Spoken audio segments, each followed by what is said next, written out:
If you're a Toastmaster, and you've also spoken to audiences outside of Toastmasters, you'll notice the enormous difference between the so-called winning speech in Toastmasters, the speech that will take you to the championship of the world, and the ordinary speaker who might be brilliant and does, according to Toastmasters, everything wrong. For example, the late Jim Rohn.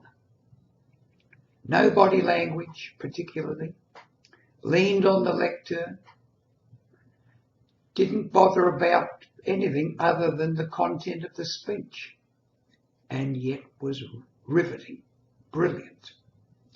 In Toastmasters, there seems to be this thing that you've got to perform in a certain manner if you want to become a good speaker. Most of the information that we get, the training we get in Toastmasters, is good. Some of it, in my opinion, needs to be done away with. For example, if you look at the world champions, the ones that make it up to the grand final, it's all choreographed. It's an act, a play act. Every single nuance, every single pointing to the floor. I'm coming from the past to the future. I'm going back to the past. All of this stage time stuff, this acting stuff that you could get in an acting school. This supposedly sets you apart as a world champion. Well, it does in Toastmasters. Outside of Toastmasters, it doesn't mean a thing. Just look at some of the speakers who can hold an audience, say in a TED talk or a TEDx talk, or some sort of keynote speech where they haven't been trained to do the stage time acting as it is advocated so much in Toastmasters. By stage time, I mean the acting. This talk about body language and the way you should hold your hands and so forth. Let's see what one of the greatest speakers, one of the greatest speaking trainers that ever lived, Dale Carnegie, says about this. He says, every movement that does not add to your presence detracts from it.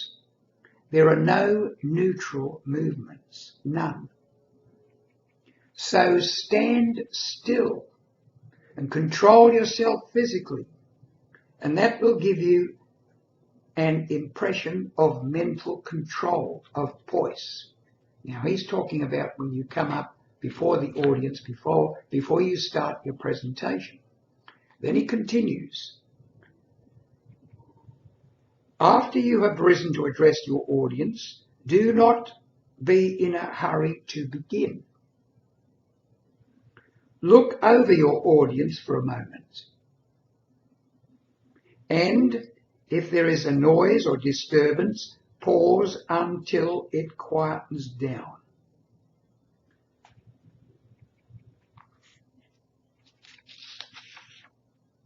He talks about body language and about forgetting about your arms and your hands.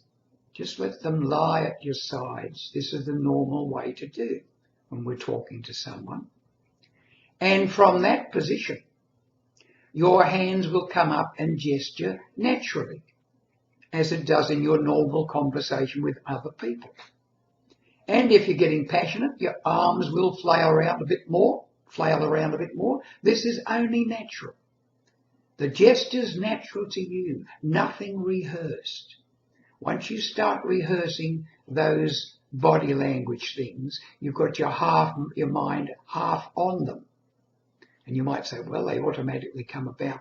Yes, after years of practice, you may be able to put in the right gestures at the right time without thinking. But if you are, unless you're a speaker who's been speaking for 10 or 15 years or more, forget about body language.